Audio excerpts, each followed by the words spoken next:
இப்போ நம்ம ஜர்தோசியில எப்படி வந்து லோட் பண்றதுன்னு பார்க்கலாம். பைப்பிங் த்ரெட் ஒட்டி இருக்கேன், அதுக்கு மேலேயே நம்ம போட போறோம்.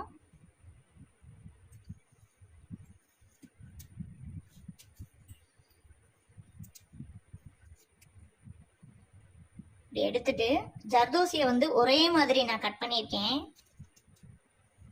உங்களுக்கு பார்த்தீங்கனாலே தெரியும்.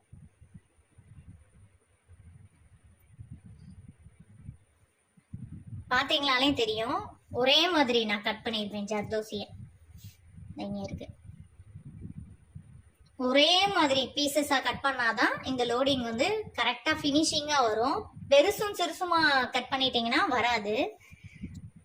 ஒரே சைஸ்ல கட் பண்ணிட்டு லோட் பண்ண போறோம். எப்பயும் போலதான் இதுக்கு பக்கத்திலேயே ஒரு லாக், அதுக்கு கீழே ஒரு குட்டி லாக் போட்டுட்டு அப்புறம் போறதுல தான் நம்ம என்ன பண்ணணும், ஜர்தோசிய போடணும். போட்டுட்டு ஒரு லாக் எடுத்துட்டு அதுக்கு பக்கத்திலேயே ஒரு குட்டி லாக் போட்டுட்டு திரும்பவும் கீழே ஒரு லாக், அதுக்கு கீழே ஒரு லாக் குட்டி லாக் போட்டுட்டு தான் ஜர்தோசிய நம்ம போடணும்.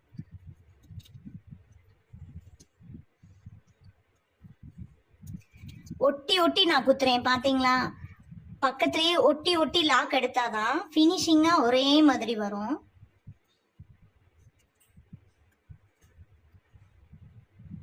கேப்பே இல்லை பாத்தீங்களா, ஜர்தோசியில ஏதாவது கேப் இருக்கான்னு பாருங்க, கேப்பே இருக்காது. பைப்பிங் த்ரெட் வெளியே தெரியவே தெரியாது.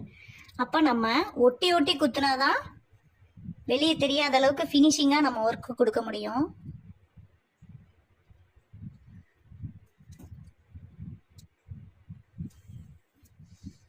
இதுக்கு பக்கத்துல ஒரு குட்டி லாக், திரும்ப கீழே ஒரு லாக் போட்டுட்டு அதுக்கு கீழே ஒரு குட்டி லாக் போட்டுட்டு அதுக்கப்புறம் ஜர்தோசி வைக்கணும்.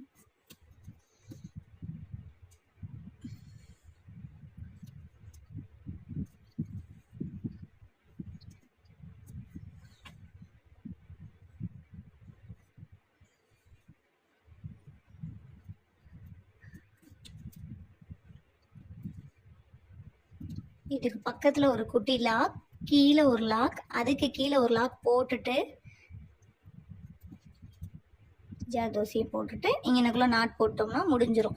இப்போ நீங்க கேட்கலாம், இதோட த்ரெட் முடியுது, இதுக்கு கீழே இந்த இடத்துல ஒரு கேப் தெரியுது அப்படின்னா இந்த சைஸை விட ஒரு குட்டி சைஸ் மட்டும் கட் பண்ணிக்கணும்.